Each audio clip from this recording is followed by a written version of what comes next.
Dear President Trump, I write to you as an American citizen deeply concerned about the intertwined crises of homelessness and the national housing shortage. According to the most recent HUD point-in-time count, approximately 771,480 people are experiencing homelessness on any given night. At the same time, the National Low-Income Housing Coalition reports a shortage of 7.2 million affordable and available rental homes for the 11 million extremely low-income renter households who need them. These numbers are not abstract statistics. They represent families sleeping in tents, veterans struggling on the streets, and young people unable to launch into adulthood because rents consume over half their income.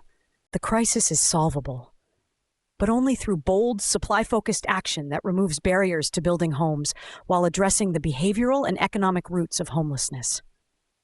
Below, I outline exactly how to fix both problems in a coordinated, measurable national strategy. The root causes are clear and fixable. Decades of restrictive zoning laws, lengthy permitting processes, environmental reviews that drag on for years, and local NIMBY opposition have strangled new construction. Undersupply drives up prices everywhere, pricing out the working poor and middle class alike. Compounding this, a significant share of the unsheltered population struggles with severe mental illness, substance abuse, especially fentanyl, and lack of accountability in existing housing-first models that provide apartments without requiring treatment or sobriety. Economic stagnation in certain regions and high construction costs from regulation and labor shortages make the problem worse. Your administration is uniquely positioned to cut through these barriers because you understand that government overreach, not lack of spending, is the primary obstacle. Massive new spending alone has failed in cities like Los Angeles and San Francisco, where billions have produced more tents, not fewer. Here is the precise step-by-step plan. Step 1. Declare a national housing and homelessness emergency on day 1 of expanded executive action. Issue an executive order directing all federal agencies to treat housing production as critical infrastructure. This immediately fast-tracks every federal permit, environmental review under NEPA, and funding decision related to residential construction to a maximum of 90 days. Any project delayed beyond that triggers automatic approval unless a court finds clear legal violation. This alone will unlock thousands of stalled projects nationwide.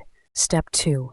Tie every dollar of federal housing, transportation, and community development funding to aggressive local zoning reform. Cities and states that refuse to allow by right construction of duplexes, triplexes, fourplexes, and accessory dwelling units ADUs on single-family lots, or that maintain height or density caps in transit corridors, will lose 20% of their HUD, DOT, and EPA grants in the first year, scaling to 50% by year 3.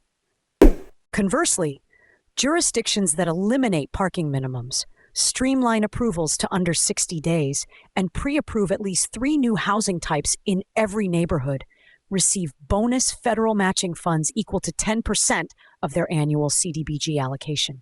This creates immediate financial pressure and reward. Within 12 months, expect a surge in multifamily permits in previously restricted suburbs and cities. Historical precedent shows this works. Houston eliminated single-family zoning restrictions in key areas and saw homelessness drop over 50% in a decade through combined supply growth and coordinated services. Step 3. Launch a federal housing production tax credit worth 40% of construction costs for any project that delivers units affordable to households at 60% of area median income or below. Make the credit stackable with low-income housing tax credits and available to both for-profit and nonprofit builders.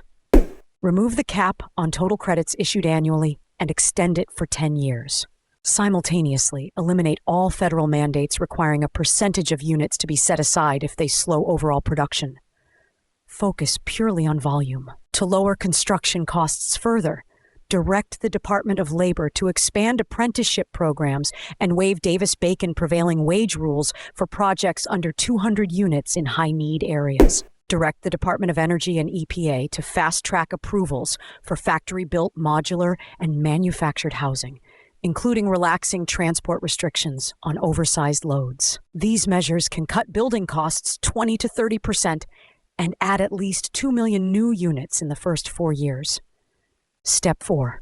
Reform homelessness response from housing first to treatment first with accountability. Reallocate the $8+ billion annual HUD continuum of care budget to prioritize programs that require participation in mental health and addiction treatment as a condition of shelter and permanent housing. Expand federal grants to states for 50,000 new treatment beds focused on fentanyl detox, long-term residential recovery, and co-occurring disorder care. Partner with the VA to replicate its successful veteran housing model nationwide. Authorize and fund mobile crisis teams in every major metropolitan area that can respond within 1 hour to encampments.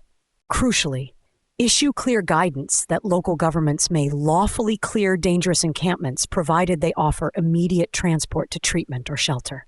Sanction cities that refuse sweeps by withholding grants. Track outcomes with monthly federal dashboards, measuring not just beds filled, but sustained sobriety and employment rates at 6 and 12 months. Pilot housing court programs in 10 cities where chronic addicts or mentally ill individuals receive subsidized housing only after demonstrating 90 days of compliance. Non-compliance triggers case management escalation, not eviction to the street. Independent studies confirm that pairing housing with mandatory treatment reduces chronic homelessness far more effectively than unconditional placement.